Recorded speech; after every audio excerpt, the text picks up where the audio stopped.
तो इलेक्ट्रॉनिक्स और इलेक्ट्रिकल जो इंजीनियरिंग है, जो डिवीजन है तो हमारे इलेक्ट्रिकल पार्ट के, उन दोनों में बस इतना ही डिफरेंस है कि एक में साइज का डिफरेंस है, एक में फ्रिक्वेंसी का है। ऐसे ही बहुत सारे डिफरेंसेस हैं। उनमें से अगर मैं सिमिलरिटी की तरफ जाऊं तो सिमिलरिटी बस इतना है कि दोनों में जो कैरियर होते हैं वो आपके इलेक्ट्रॉन्स ओनली होते हैं। कहने का मतलब है डिलीवरी बॉय दोनों में कौन सा है? दोनों में डिलीवरी बॉय आपका है इलेक्ट्रॉन्स, ठीक है। डिलीवरी वॉइस जो है आपके इलेक्ट्रॉन्स हैं, बॉय नहीं होगा वॉइस होंगे, क्योंकि एक इलेक्ट्रॉन नहीं होता है, बहुत सारे इलेक्ट्रॉन्स होते हैं, इसलिए उसको क्या बोलते हैं हम लोग? वॉइस। डिलीवरी वॉइस में क्या है? इलेक्ट्रॉन्स, ठीक है। इलेक्ट्रॉनिक्स में भी होते हैं, इलेक्ट्रिकल में भी होते हैं। दोनों में सिमिलरिटी क्या है? सिमिलरिटी बस यही है कि दोनों का कैरियर सेम है। इलेक्ट्रॉन्स का सिंपल सा मतलब होता है कि नंबर ऑफ इलेक्ट्रॉन्स मिलके हमारा बनाते हैं करंट।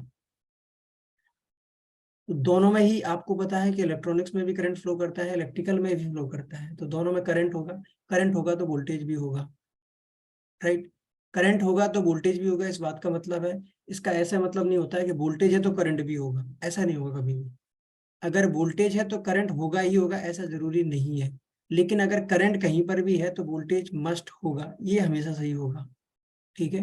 कहने का मतलब है कि अगर किसी का जन्म हुआ है, अगर किसी का जन्म हुआ है तो माँ जरूर होगी, होगी या नहीं होगी? बाप भी होगा, लेकिन मस्ट है क्या? माँ जरूर होगी, ठीक है। तो वही चीज यहाँ पर है कि करंट अगर है तो वोल्टेज वहां पर मस्ट होगा। और करंट क्या होता है? इलेक्ट्रॉन्स का फ्लो। जितने ज्यादा इलेक्ट्रॉन्स उतना ज्यादा करंट, ठीक। इलेक्ट्रिकल में भी करंट फ्लो करता है, इलेक्ट्रॉनिक्स में भी करंट फ्लो करता है। फिर इलेक्ट्रॉनिक्स में और क्या डिफरेंस है सर, अगर आपने ये क्वेश्चन पूछा तो?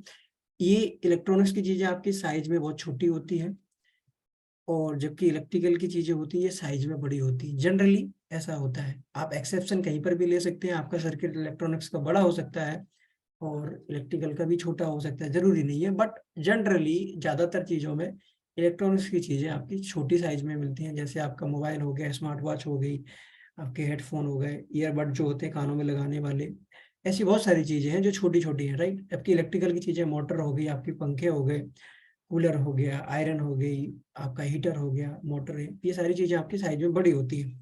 दूसरा पॉइंट आता है कि ये फ्रिक्वेंसी हाई पर काम करती है जनरली, ठीक है। इनके काम करने की जो एफिशिएंसी होती है ये भी ज़्यादा अच्छी होती है इलेक्ट्रॉनिक्स की, और एफिशिएंसी के अलावा इनकी फ्रिक्वेंसी होती है वो ज़्यादा होती है, ठीक है। फ्रिक्वेंसी इनकी किलो हर्ट्स में भी हो सकती है, मेगा हर्ट्स में भी हो सकती है, गीगा हर्ट्स में हो सकती है, ठीक है। किलो का मतलब होता है 10⁻3, मेगा का मतलब होता है 10⁻6, गीगा का मतलब होता है 10⁻9, ठीक है। ये फ्रिक्वेंसी इनकी रहेगी। जबकि इलेक्ट्रिकल की जितनी भी चीज़ें होती हैं इनकी फ्रिक्वेंसी लो होगी। लो का मतलब होता है 50 हर्ट्स। इंडिया में जो फ्रिक्वेंसी है एसी की सिंगल फेस में, सिंगल फेस को ऐसे लिखते हैं, आप लोग कॉपी में लिख लें या फिर आप कहीं पर भी नोट कर लिया करें, काम की चीजें। फेस को ऐसे लिखेंगे, मैं बार बार PHASE नहीं लगाऊंगा, PHASE नहीं लिखूंगा। फेस को मैं क्या बोलूंगा? सिंगल फेस, वन लगा के आगे डैश फेस। तो सिंगल फेस 50 हर्ट्स की इंडिया में पूरी फ्रिक्वेंसी आती है। कोई भी लोड अगर इंडिया में पकड़ोगे आप, तो अगर वो सिंगल फेस का है तो उसकी फ्रिक्वेंसी 50 हर्ट्स ही होगी, क्योंकि हम ब्रिटिश के गुलाम थे। सच यही है, ठीक है। अंग्रेजों के हम गुलाम थे, उन्होंने मशीनें बनाई तो उन्होंने 50 हर्ट्स की फ्रिक्वेंसी की मशीनें हमारे यहाँ भी दे दी, और हम इसको बदल भी नहीं सकते हैं। दूसरा प्रिंसिपल आता है, नेक्स्ट टॉपिक जो है वो है हमारा इनकी पावर। तो आप लोग ये काम की चीज है उसको लिख लें कि अगर आपकी फ्रिक्वेंसी है तो उसके इनवर्सली प्रोपोर्शनल का मतलब होता है उसकी पावर। कहने का मतलब है अगर फ्रिक्वेंसी हाई हुई तो आपकी, अगर फ्रिक्वेंसी हाई हुई तो पावर आपकी लो होगी। फ्रिक्वेंसी हाई है तो पावर लो होगी, अगर पावर हाई है तो फ्रिक्वेंसी लो होगी। यहाँ पर हाई फ्रिक्वेंसी है तो पावर लो होगी, यहाँ पर लो फ्रिक्वेंसी है तो हाई पावर होगी। तो आपने जनरली देखा भी होगा, हीटर मोटर वगैरह ये चीजें होती हैं, बल्ब होती हैं, ज्यादा वाट यूज करती हैं, देखा भी होगा। मोटर हीटर वगैरह ये ज्यादा वाट पे चलती है। जबकि हेडफोन आपके आपके 4 वाट से लेके 20 वाट तक इतने बढ़िया स्पीकर आ जाते हैं कि आपको रूम में मजा आ जाएगी डांस करने में, ठीक है। कहने का मतलब है 10 वाट, 20 वाट, 30 वाट के आपके मोबाइल, लैपटॉप वगैरह सारे आपके इलेक्ट्रॉनिक्स की चीजें आराम से काम कर जाएंगी। इलेक्ट्रॉनिक्स की चीजें 10-20 वाट की पावर पे आराम से काम करेंगी। क्यों? क्योंकि वो लो वोल्ट पर काम करती है, लो वोल्टेज पर काम करती है, लो वोल्टेज और लो करंट पर। यहाँ पे क्या होता है? हाई पावर मतलब, हाई पावर मतलब high current, high voltage, right. ये क्लियर होगी। पॉइंट नंबर आता है कॉम्प्लिकेटेड सर्किट।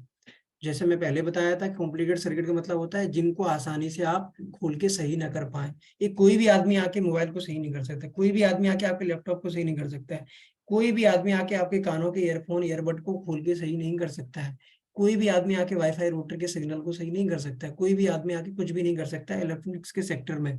वो ट्रेंड होना चाहिए, उसको ट्रेनिंग मिली होनी चाहिए, वो एक्सपीरियंस होना चाहिए, प्रोफेशनल होना चाहिए, तभी वो इलेक्ट्रॉनिक्स से किसी भी सर्किट को सही कर सकता है। बातों से आप सहमत हो रहे हैं या नहीं? इजी सर्किट, इनका सर्किट क्या होता है, हमारा इजी होता है, ठीक है। कोई भी आप हीटर को सही कर सकते हैं, जिसको थोड़ा बहुत आइडिया होगा वो आराम से कर ले जाएगा, ठीक है। दूसरी बात आती है कि ह्यूमन फ्रेंडली, ये आपका ह्यूमन फ्रेंडली होते हैं जो अभिषेक 1 मिनट देंगे। ह्यूमन फ्रेंडली होता है। तो हम लोग क्या समझ रहे थे, ह्यूमन फ्रेंडली होते हैं इलेक्ट्रॉनिक्स की चीजें, जबकि इलेक्ट्रिकल की चीजें अगर वर्किंग कंडीशन में वो नॉन ह्यूमन फ्रेंडली रहेंगी। कहने का मतलब है कि चलती हुई मोटर को, चलती हुई हीटर को, चलती हुई आयरन को आप पॉकेट में लेके, हाथ में लेके नहीं जा सकते हो। क्लियर? तो इलेक्ट्रॉनिक्स की चीजें चलते हुए, मोबाइल को चलते हुए, हेडफोन को चलते हुए, स्मार्ट वॉच को आप आराम से लेके जा सकते हो, चलते हुए लैपटॉप को भी आप आराम से कैरी कर सकते हो, ठीक है। मतलब ये आपके लिए हार्मफुल नहीं है। हार्मफुल का मतलब होता है ये आपको नुकसान नहीं करेंगी, इसी का मतलब है आपको हार्म नहीं कर रही है, तो ये ह्यूमन फ्रेंडली है, जबकि ये नहीं है। इसकी वजह है ये हाई पावर पे काम करती है, ठीक है। ये आपकी हाई पावर पे काम कर रही है इसलिए आपके लिए हार्मफुल है, ये लो पावर पे काम कर रही है इसलिए आपके लिए हार्मफुल नहीं है। बस इतना समझ में आ गया। अगर किसी भी चीज को समझना है तो पहले बेसिक से समझते हैं, तो हम लोग बेसिक से ही समझ रहे हैं, उनको आराम से आप अपने कॉन्सेप्ट बनाते जाओ, समझते जाओ, कोई चीज होगी तो बाद में पूछ लेना। और दूसरी चीज आती है कि इलेक्ट्रॉनिक्स की चीजों का हम कहाँ पर यूज करते हैं। देखो जनरली एक तो ह्यूमन फ्रेंडली है, तो ह्यूमन की सहायता करने के लिए, मतलब ह्यूमन का मतलब होता है हम लोग, आदमी औरत, ये जो हम लोग हैं, ये लोग स्त्री हैं पुरुष हैं, जो हम लोग इनके लिए यूज करते हैं, इनकी मदद करने के लिए, ठीक है। वही काम इलेक्ट्रिकल भी करती है, लेकिन ये अलग बैठ के करती है। इलेक्ट्रॉनिक्स की चीजें आपके साथ रह के करेंगी, ये अलग बैठ के करेगी।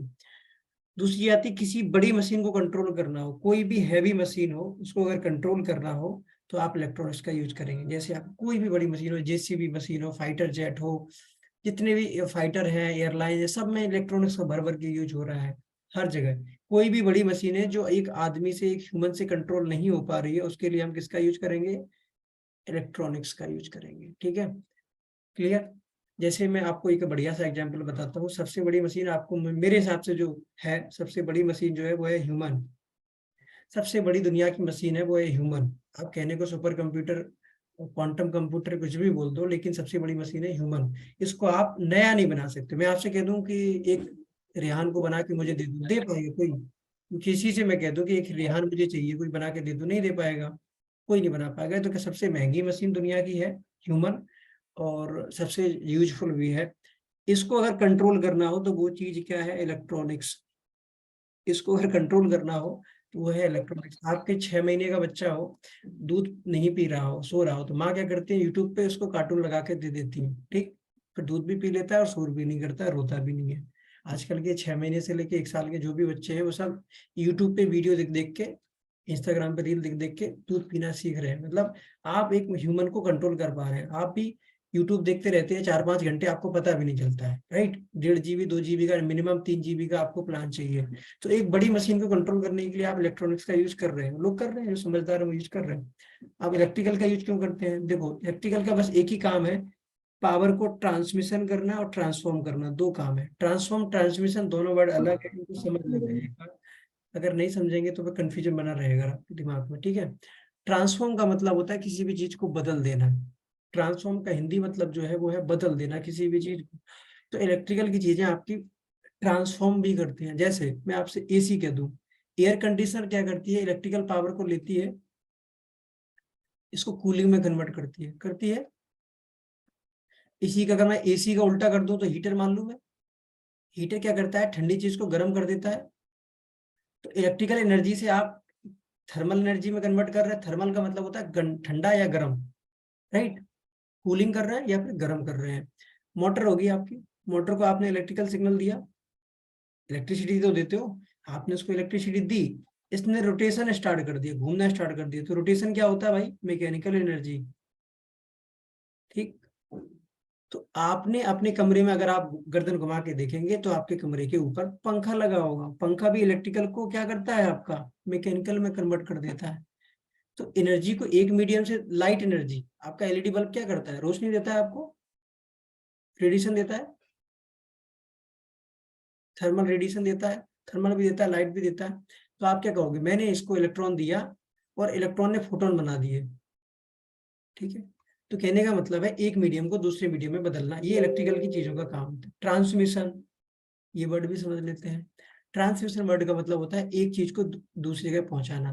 तो आपको पता है जहां पर भी इलेक्ट्रिसिटी का जनरेशन होता है, जिस जगह भी इलेक्ट्रिसिटी का जनरेशन होता है, वहां पर उसका कंजप्शन जनरली नहीं होता है। इस वर्ड को बड़ा गहराई से समझना। जनरेशन और कंजप्शन का मतलब होता है जहां पर इलेक्ट्रिसिटी बनाई जाती है, वो पूरी एनर्जी वहीं पर कंज्यूम हो जाए, ये जरूरी नहीं है और होता भी नहीं है। जनरेशन मान लो अगर हाइड्रो का प्रोजेक्ट है, हाइड्रो मतलब होता है पानी का प्रोजेक्ट है, डैम बना रखा है, हाइड्रो डैम आपने बना रखा है, ये डैम इलेक्ट्रिसिटी बना रहा है। तो जरूरी नहीं कि उसके डैम के आसपास ही लोग रहते हो, उन्हीं लोगों को सारी इलेक्ट्रिसिटी चाहिए, नहीं, इस एनर्जी को हम यहाँ से 1200 किलोमीटर दूर भी पहुंचाएंगे। 1200 किलोमीटर जहां पर बहुत आबादी, जैसे दिल्ली है, दिल्ली में आप डैम नहीं बना सकते हो, इतनी पॉपुलेशन है। तो इसको एनर्जी कहाँ से लाओगे, दिल्ली में इतनी पावर कंजप्शन जो है, मेगावाट गीगावाट में यहाँ पे कंजप्शन हो रहा है, तो कहाँ से लाओगे आप। हाइड्रो के प्रोजेक्ट लेके आओगे तो यहाँ से 1200 किलोमीटर तक पहुंचाना पड़ेगा आपको। यार हाइड्रो से नहीं हो रहा है, न्यूक्लियर से होगा, न्यूक्लियर से नहीं होगा तो सोलर से होगा, सोलर से नहीं होगा तो विंड से होगा, विंड से नहीं होगा तो कोल से होगा, कोल से नहीं होगा तो डीजल से होगा। यही इंडिया में तरीके हैं लाइट पैदा करने के, डीजल, कोयला, विंड, सोलर, न्यूक्लियर और थर्म और हाइड्रो, राइट, यही है। सबसे ज्यादा कोयले से होती है। तो इसको एक जगह से दूसरी जगह पहुंचाना भी तो पड़ेगा, पहुंचाने के लिए सबसे पहले क्या करना पड़ता है, वोल्टेज को अप करना पड़ता है, वोल्टेज को अप करना पड़ता है। वोल्टेज को अप करके हम लोग लेके जाते हैं 720 किलो वोल्ट, फिर उसको 33 किलो वोल्ट लेके जाते हैं, 33,000 kV, फिर 11 kV लेके जाते हैं। ये स्टेप डाउन हो रहा है, पहले वोल्टेज को बढ़ाया जा रहा है, फिर डाउन किया जाता है। तो आपको पता होगा जनरेशन कंपनी होती है, जनरेशन कंपनियां होती हैं। दीपक कुमार खान, आपको नींद आ रही है? दीपक कुमार, बड़ा अच्छी मेरी एक कहानी लग रही है आपको कि आप सोने जा रहे हैं। जनरेशन करती हैं कंपनियां, फिर उनको डिस्ट्रीब्यूशन करती हैं। तो आपके एरिया में डिस्ट्रीब्यूशन कंपनी है, इनको बोलते हैं डिस्कॉम। आपके एरिया में डिस्कॉम होगी, जो आपको लाइट प्रोवाइड करती है, उसको बोलते हैं डिस्कॉम। वो डिस्ट्रीब्यूट करती है, वो जनरेट नहीं करती है। ऐसी जनरेशन कंपनी है, उनको जेनकॉम बोलते हैं। वो जनरेट करती है ओनली, वो डिस्ट्रीब्यूशन कंपनी को दे देती है। वो बीच में होती है ट्रांसमिशन कंपनियां, तीन लोग होते हैं देखो, जनरेशन जो जनरेट कर रही है इलेक्ट्रिसिटी, तीसरी ट्रांसमिशन, तीसरी डिस्ट्रीब्यूशन। अब ये काम अलग अलग आदमी का, जनरेशन मान लो अंबानी कर रहा है, रिलायंस ग्रुप कर रहा है, या गवर्नमेंट कर रही है, जो भी कर रहा है। ट्रांसमिशन टाटा कर रही है। डिस्ट्रीब्यूशन आपके लोकल की कोई भी कंपनी, टाटा ले लो, दिल्ली में तो टाटा भी है, और भी कंपनी है, भारत है, कोई भी मान लो। तो अलग अलग कंपनियां ये काम कर रही है, ठीक है। तो इस प्रोसेस को क्या बोलते हैं, इलेक्ट्रिकल सिग्नल को बोलते हैं ट्रांसमिशन। तो इलेक्ट्रिकल की चीज है, इसमें क्या यूज होंगे आपके, ट्रांसफार्मर, ट्रांसफार्मर यूज होते हैं, स्टेप अप स्टेप डाउन दोनों, ठीक है। तो बेसिक आपको समझ में आ गया, इलेक्ट्रॉनिक्स और इलेक्ट्रिकल की आवाज जो आपको सुननी थी वो आपको समझ में आ गई होगी, राइट। किसी को कोई डाउट हो तो पूछ सकते हो आप लोग, इसमें किसी भी टॉपिक में किसी को डाउट है तो बताइए। दिल के शोर कर दे सुहानी भोर। तो आप लोग जब तक बोलोगे नहीं तो दिल का शोर कैसे सुनोगे। वो दिल का शोर सुनने के लिए सुहानी भोर आपको, अगर वेट है उसका, तो दिल का शोर सुनो।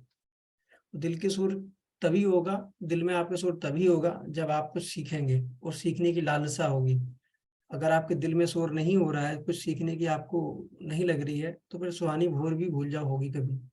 जैसी जिंदगी चल रही है वही होती रहेगी। तो दिल के सुर को सुनो और यहाँ पर आके क्वेश्चन पूछो, ठीक है बॉस। कोई क्वेश्चन है किसी में, आपके दिमाग में कोई डाउट है जो मैंने टॉपिक अभी आपको क्लियर किया है तो पूछिए, नहीं तो अगले टॉपिक पे चलते हैं। क्लियर, कोई डाउट? चलिए, कोई डाउट नहीं है आप लोगों को, अगले टॉपिक